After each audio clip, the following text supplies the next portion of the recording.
friends, and welcome back to my channel. Today's video is going to be a bit more on the serious side, and this is just a topic that I feel really strongly about, and I figured why not use my platform to get the message out about this, you know what I mean? So let's just talk about it. Let's talk about the topic of consent, because there's a lot of things that fall into this category, and basically I'm just gonna start off by defining consent for all of you people out there who don't exactly know what it is. Permission for something to happen or agreement to do something. Got it? Okay, right. It's an agreement. It's basically two people saying, yeah, I'm down to do that. Yeah, I'm down to do that on both sides. The opposite of consent is when somebody says, no, please don't do that, and you do it anyways. So there's my little breakdown for you if you weren't up to speed. And today we're going to be talking about consent in sexual situations. So when you are having sex with somebody, or not even having sex with somebody, just, canoodling. If at any point when you're in a sexual situation with somebody and you feel uncomfortable, or you want to say no, or you don't want it to happen, say no.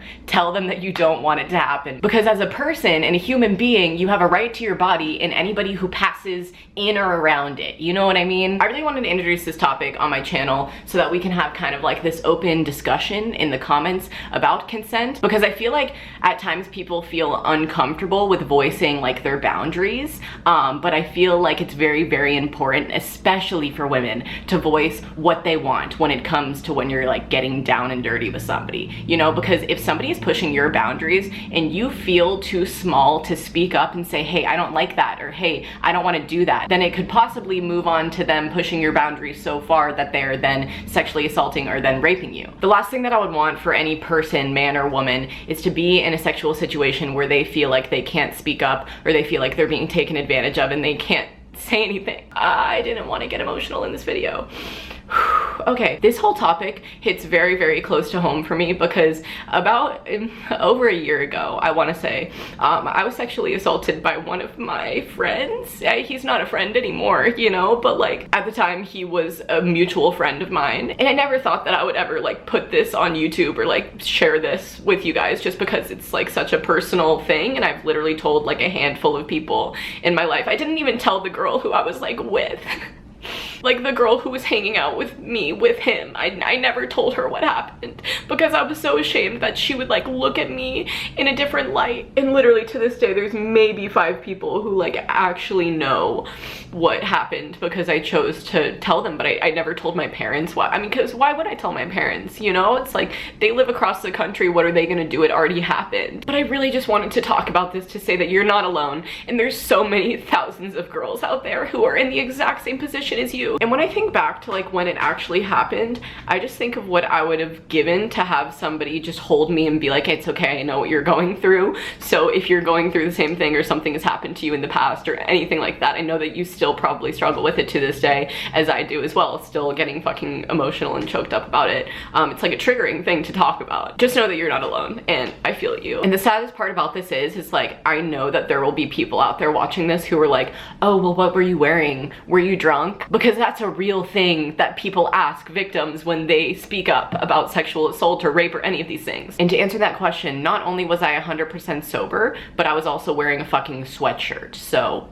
yeah. Sexual assault and rape happen all too often, honestly. People get taken advantage of every fucking day. And I don't want this video to go into like my story or my sob story, because honestly, like I said, it's triggering not only for me to tell, but also probably some of you who have experienced this watching. But I do want to talk a bit about the state of denial that I was in for probably over a year after it happened, because I didn't like speak openly about it or even really know that it was sexual assault until I opened up about it to a couple of my friends. This was back in March, and I was in the car with my friend Lexi and her boyfriend Finley, and I had this like sense of guilt when I would tell the story, being like, was I in the wrong, And I wasn't. I was in no way in the wrong. And that didn't actually click for me until Finley was like, Meg, that's basically rape. And I just remember he was driving and I was sitting in the back of the car, and I was like, fuck.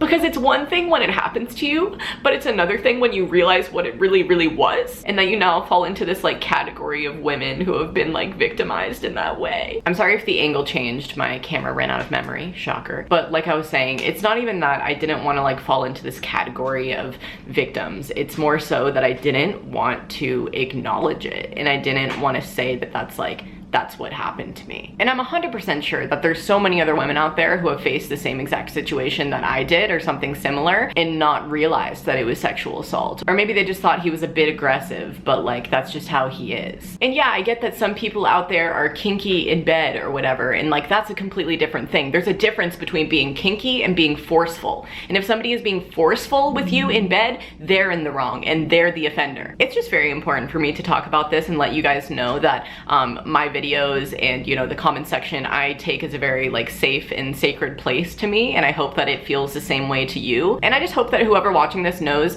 that you can open up to me, or you can open up in the comments down below, and you will have a loving community to be here and support you. And I hope that the people watching this will also kind of continue that fall of comments as well. Does that even make sense? Basically what I'm trying to say is I hope you guys will keep the comment section as a safe place, and if you're thinking of leaving any kind of like a hateful or fucking misogynistic comment, you can leave this video and you can unsubscribe from my channel. Thank you though. You know, America is getting our daily dose of misogynistic comments from Donald Trump anyways, so we don't really need to hear it from you. That's also why I wanted to kind of talk about this, because I feel like it's a relevant topic right now in lieu of, you know, Trump's recent comments about, you know, grabbing women by the pussy. Yeah, that's real life. It's honestly comical. Like, his entire nomination to me is just a huge joke, because he's just like a flaming ball of hate for everything in the world. And it really, really irks me that we live in kind of like this let it slide society. Like, he tried to play it off that it was just locker room banter. Is that what he said? Locker room talk or something?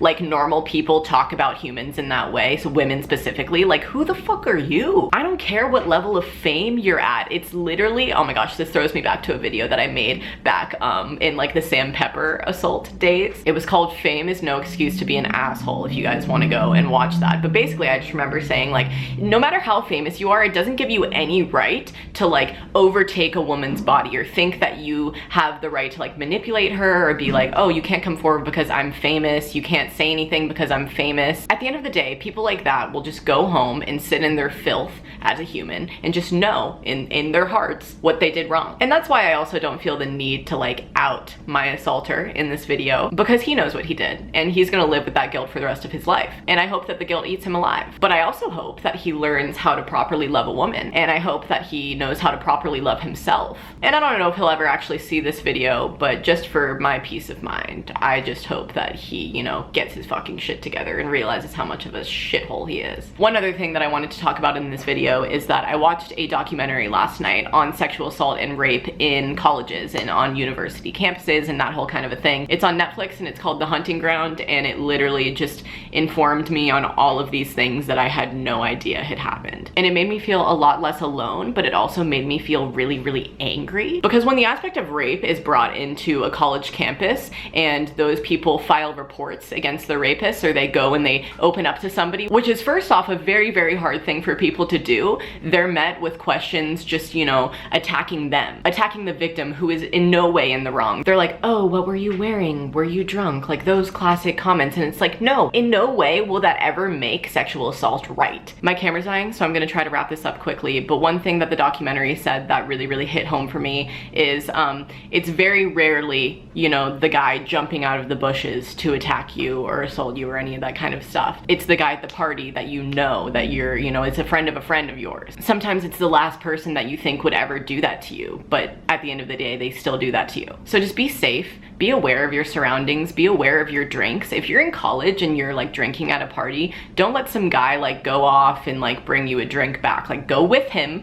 to get that drink, because I care about you, okay? Just take precaution, okay? Get pepper spray. I have pepper spray, it's pink, it's super cute, and I keep it on my keys. Like, I'm not even in college and this kind of a situation had happened to me. I can only imagine what it's like on major university campuses. There was actually a quote that I wrote down from The Hunting Ground that some fraternity boys were screaming outside of a women's dorm. So they were screaming at the building saying, no means yes, yes means anal, over and over again. Like, what the absolute fuck? The culture that some fraternities bring along with them, like this whole hookup culture and like priding boys and bringing home prey almost, you know, it's like hunting. It's literally like a hunting ground, making that circle. But really though, like, it's honestly terrifying, and I just don't want any of you out there to be preyed on. If you're feeling unsafe in any kind of a situation, I can't stress this enough, just voice it. Communication is key in any kind of a sexual relationship. I remember I was with this guy one time time, and I liked him so much because just throughout everything that was going on, he was like, are you okay? Are you okay? Are you good with this? Is this okay? And I had never had that before. And so I think that it needs to be more of a common thing in those types of relationships to have that kind of just basis of security and safety, because that should be a safe place for people to be, is when they're in that kind of situation with somebody. And if somebody lets you know their boundaries and you cross them, like I said at the beginning of the video, you are the one that's in the wrong. You're the one that's breaking that trust. Okay, my camera died. I've just been talking about this topic for so long, and like I could continue to talk about this topic for hours, but I'm gonna sum it up with a couple of words, okay? First off being, I'm here for you, okay? You're not alone in any way, shape, or form. If you have ever struggled with any kind of the situations that I was talking about in this video, just know that I am here for you. And don't feel hesitant to open up to me either down below or, you know, on Twitter, Instagram, whatever the heck. The second thing I wanna say is no means no. Always. It will always mean no, okay? It doesn't mean maybe. It doesn't mean maybe if she's drunk enough,